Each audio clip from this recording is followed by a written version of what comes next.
तो चलिए आज के इस वीडियो में आपको हम कक्षा 12 समाकलन के अनुप्रयोग बताएंगे जो कि प्रश्नावली 8A है और पार्ट नंबर 5 है। और आपको बता दें ये नई बुक से लिया गया है डॉक्टर मनोहर से। बाकी ये थंबनेल पर ही आपके सवाल दिखाई देती है। आप प्लेलिस्ट में जाकर आप प्लेलिस्ट को ओपन कर लीजिए। बाकी आपके पास कोई भी बुक हो आप थंबनेल पर सवाल को मैच करा के उसी वीडियो को देख सकते हैं जो सवाल आपको ना आए। यहाँ पर देखिए लघुत्तरी का जो 9 नंबर है कह रहा है कि वक्र यक्ष अक्ष और दी हुई कोटियों द्वारा घिरे क्षेत्र का क्षेत्रफल ज्ञात कीजिए। यानी कि घिरे क्षेत्र का क्षेत्रफल हमें निकालना है। जबकि 9 नंबर में दिया है y बराबर यक्ष बराबर -1 और यक्ष बराबर 2। अगर हम चित्र के हिसाब से देखें तो पहला नंबर तो आपको एक निर्देशांक बनाना होगा। तो यहाँ पर एक निर्देशांक हम बना लिए हैं। बाकी आप बोर्ड एग्जाम में पटरी का यूज करना और पेंसिल का भी यूज कर लीजिएगा। ये y अक्ष है, ये यक्ष अक्ष है। यहाँ पर देखिए सबसे पहले y बराबर हम क्या लेंगे, यक्ष लेंगे। तो y और यक्ष आपस में क्या है, बराबर है। तो मान लेते हैं कि लगभग ये केंद्र बिंदु से ही होकर गया होगा। लगभग हम मान लेते हैं केंद्र से होकर गया होगा क्या, y बराबर का यक्ष। इतना समझ में आ गया होगा। अब दिया है यक्ष बराबर का -1। आपको तो पता है ये यक्ष सच है तो ये मेन आपका केंद्र बिंदु है यानी कि मूल बिंदु। इसके इधर जाएंगे तो माइनस मिलेगा। मान लेते हैं यहाँ पर आपका -1 है और इसके हिसाब से तो 1 यहाँ पर होगा, 2 यहाँ पर होगा। जो कि 2 बोला है तो मान लीजिए 2 यहाँ पर है। यक्ष पर अगर 2 है तो y वाला 0 अपने आप हो जाएगा। और इधर जाएंगे तो ये अगर 0 है तो यक्ष पे -1 है तो y वाला अपने आप क्या हो जाएगा, 0। लगभग ये बिंदु है तो इसको यहाँ से मिलाएंगे और इसको यहाँ से लाके मिला देंगे। ये जो दूरी है -1 के हिसाब से है और ये वाली जो दूरी है 2 के हिसाब से है क्योंकि दुगुना लिए हैं। यही वाले भाग का हमें क्या निकालना है, क्षेत्रफल निकालना है। यहाँ से क्या निकालना है, क्षेत्रफल निकालना है।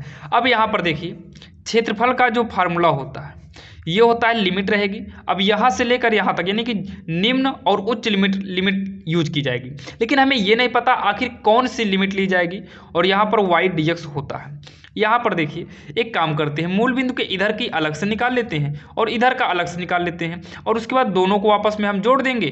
जो आएगा वही एरिया का हमारा क्षेत्रफल आएगा। देखिए कैसे, पहले हम इतने का क्षेत्रफल निकाल लेते हैं, फिर इसका निकाल लेते हैं, फिर दोनों को हम जोड़ देंगे और दोनों का एरिया निकल के आ जाएगा। तो सबसे पहले हम ये वाला एरिया निकालते हैं। तो मूल बिंदु यानी कि 0 से गया है -1 तक, तो 0 से गया है -1 तक। देखिए 0 से गया है -1 तो छोटा 0 है या फिर -1 तो छोटा -1 है। यानी कि -1 से 0 तक का ले लिए, -1 से 0 तक का ले लिए। अब जो है पुनः इसी के साइड में फिर से एरिया निकालेंगे। कहाँ से लेकर, 0 से लेकर 2 तक का, 0 से लेकर 2 तक का और दोनों को आपस में क्या करेंगे, जोड़ देंगे। उसके बाद -1 से 0, y कितना है, यक्ष, y के स्थान पर कितना यक्ष करेंगे, dx रहेगा प्लस में 0 से लेकर 2 तक और यहाँ पर 2 करेंगे, नहीं 2 नहीं, y के स्थान पर यक्ष करेंगे, dx करेंगे। और यहाँ पर देखिए जिसमें माइनस लगा रहता है उसे हम मापांक के अंदर भी करते हैं। याद रखना माइनस वाले को प्लस वाले को मापांक में करने की कोई ज़रूरत नहीं है। तो यहाँ पर देखिए मापांक यक्ष का जो समाकलन है वो x² अपान का 2 होगा और इसमें लिमिट दिया है -1 से लेकर 0 तक। उसके बाद ये मापांक बंद हो जाएगा इधर प्लस, इसका भी फार्मूला x²/2 होगा क्योंकि यक्ष का समाकलन x²/2 होता है। लिमिट दिया है 0 से लेकर 2 तक। अब उसके बाद हम यूज करेंगे लिमिट। लिमिट में आपको पता है पहले हम उच्च लिमिट यूज करते हैं, उसके बाद जो है हम निम्न लिमिट यूज करते हैं। तो सबसे पहले इसमें उच्च लिमिट यूज करेंगे, मापांक में 0 यूज करेंगे तो 0 का वर्ग 0/2 टोटल 0 हो जाएगा माइनस। फिर -1 यूज करेंगे तो यक्ष के स्थान पे -1 का वर्ग अपान में 2 है, 2 को रहने दो प्लस, पहले यहाँ पर उच्च यूज करेंगे तो 2 का वर्ग हो जाएगा अपान में 2 माइनस ये वाला यूज करेंगे तो सब क्या हो जाएगा, 0, क्योंकि 0 यूज करेंगे तो सब 0 आएगा। एक ब्रैकेट में कर लेते हैं तो देखिए हो जाएगा, 0 को हटा दो माइनस 1 का वर्ग करेंगे 1 आएगा बटे में 2, ये मापांक लगा है मापांक लगा दो प्लस में 2 का वर्ग करेंगे 4 बटे का 2, 0 अपने आप हट जाएगा या फिर जोड़ेंगे तो आपका यही आएगा। उसके बाद मापांक से बाहर आएगा तो ये धनात्मक हो जाएगा प्लस में, काट देंगे तो 2 1 यानी कि 2 का नम 2 2 4 यानी कि 2/1 आएगा। लघुत्तम लेंगे 2 1 का लघुत्तम 2 आएगा। तो इसको जब सॉल्व करेंगे यहाँ पर देखिए जब इसको हम सॉल्व करेंगे, 2 का नाम 2, 1 आएगा, 1 का नाम 1 प्लस का 1 2 के 2, 2 आया, 2 दूनी 4, यानी कि 4 कितना आ गया 5/2, और यही वर्ग इकाई हो जाएगा और यही हमारा फाइनली आंसर भी हो जाएगा। तो चलिए देखते हैं सवाल नंबर 10वीं, जो कि वो भी बिल्कुल आसान ही है।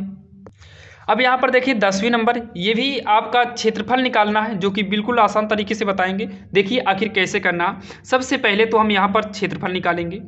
क्षेत्रफल बराबर, यहाँ पर देखिए लिमिट क्या दिया है, 0 से 2 पाई दिया है। पहले हम यहाँ पर y dx लिख लेते हैं। अब यहाँ देखिए लिमिट जो दिया है वो 0 से लेकर कितना दिया है 2 पाई तक।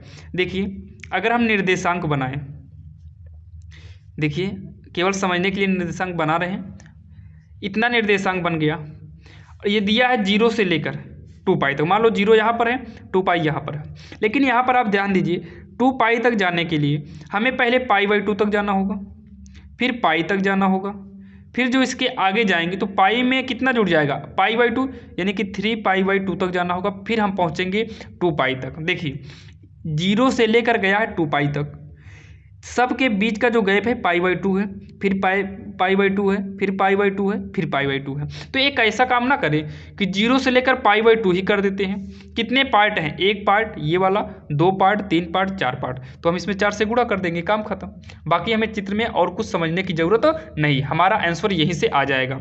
तो 4 लिखेंगे, 0 से लेकर कितना π/2, y के स्थान पर x sin x dx।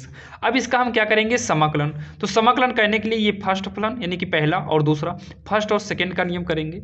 तो 4 ब्रैकेट के अंदर करेंगे, फर्स्ट को बचाएंगे, सेकंड का क्या करते हैं समाकलन, तो माइनस cos x हो जाएगा, बीच में माइनस लगता है। फर्स्ट का अवकलन करेंगे 1, सेकंड का समाकलन करेंगे तो माइनस cos x, और इसका होल इंटीग्रल भी होता है। लिमिट क्या दिया है, 0 से लेकर π/2 दिया है।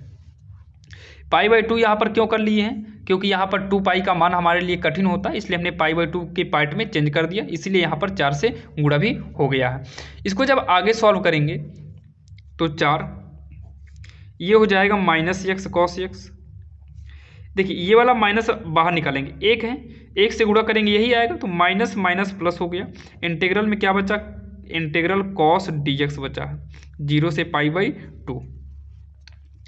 उसके बाद 4 -x cos x प्लस में इंटीग्रल cos x dx हो जाएगा sin x, 0 से लेकर π/2 तक। अब यहाँ पर हम लिमिट को यूज करेंगे, पहले उच्च लिमिट करेंगे। तो यहाँ पर देखिए माइनस x के स्थान पे यानी कि π/2 सब के स्थान पर एक बार यूज करिए, तो π/2 होगा, cos π/2 होगा, प्लस में sin π/2 होगा, फिर माइनस लगता है। और जब 0 यूज करेंगे, चाहे यहाँ पर 0 यूज करें चाहे यहाँ पर, तो सब का सब 0 हो जाएगा, तो 0 यूज करने की ज़रूरत ही नहीं है क्योंकि सब 0 ही हो जाएगा। तो 4 माइनस π/2, π/2 का मतलब 90 होता है, और cos 90 का मान कितना 0 हो जाएगा, बीच में इंटू लगा ही है, प्लस में sin 90 का मान कितना होता है 1 होता है। तो 4 0 से गुणा करेंगे तो हो जाएगा 0 प्लस का 1, तो 4 इंटू में 1 में 0 जोड़ेंगे तो 1 आएगा, और गुणा कर देंगे 4 का नाम 4 होगा, वर्ग इकाई, वर्ग इकाई। यही हमारा फाइनली आंसर हो जाएगा, जो कि बिल्कुल आसान था। तो चलिए देखते हैं सवाल नंबर 11वें। अब यहाँ पर देखिए जो 11 नंबर है, इसको जब हम सॉल्व करेंगे, दिया है xy बराबर का b² दिया, और x बराबर a से लेकर x बराबर b तक दिया है, x बराबर a से लेकर x बराबर b तक हमें दिया है। इसका मतलब जो एरिया का हमें जो क्षेत्रफल निकालना है, इसमें भी क्या करना है, क्षेत्रफल निकालना है। जो क्षेत्रफल निकलेगा, लिमिट दिया है कहाँ से, a से b तक, तो a से b तक लिमिट दिया है, यहाँ पर y dx करना पड़ता है, हमेशा y देना पड़ता है यहाँ पर, यानी कि रखना पड़ता है। तो यहाँ पर देखिए 0 से 0 नहीं, a से लेकर b तक है, लेकिन y का मान हमें यहाँ से रखना ही पड़ेगा। तो y अगर यहाँ से निकालेंगे तो b² अपान क्या होगा, x होगा, तो b² अपान का x यहाँ पर dx कर देंगे। देखिए b जो है अचर है, बाहर कर देंगे तो b², लिमिट है a से लेकर b तक, और बचेगा क्या 1/x dx। यहाँ तक आपके समझ में आ गया होगा। b² a से लेकर b तक ये हो जाएगा log x, क्या होगा log x, और dx होगा। लेकिन यहाँ पर देखिए जब ये log x होगा तो ये इंटीग्रल तो हमारा ऑलरेडी हो चुका है, तो तो ये इंटीग्रल हट जाएगा, क्या हो जाएगा, हट जाएगा, इंटीग्रल भी हटेगा और dx भी हटेगा। तो इसको थोड़ा हटा देते हैं, ये मिस्टेक हो गया है। यहाँ पर देखिए बी स्क्वायर, जब इसका इंटीग्रल करेंगे तो log x हो जाएगा और लिमिट आपकी कहाँ आ जाएगी, यहाँ पर a से लेकर b तक आ जाएगा। अब हम लिमिट को जब यूज करेंगे बी स्क्वायर, पहले उच्च लिमिट तो log b माइनस लगेगा, निम्न लिमिट log a, x के स्थान पर यूज हो जाएगा a, और log m माइनस n के हिसाब से क्या होता है, log m minus log n, formula होता है log m बटे n, ये फार्मूला होता है।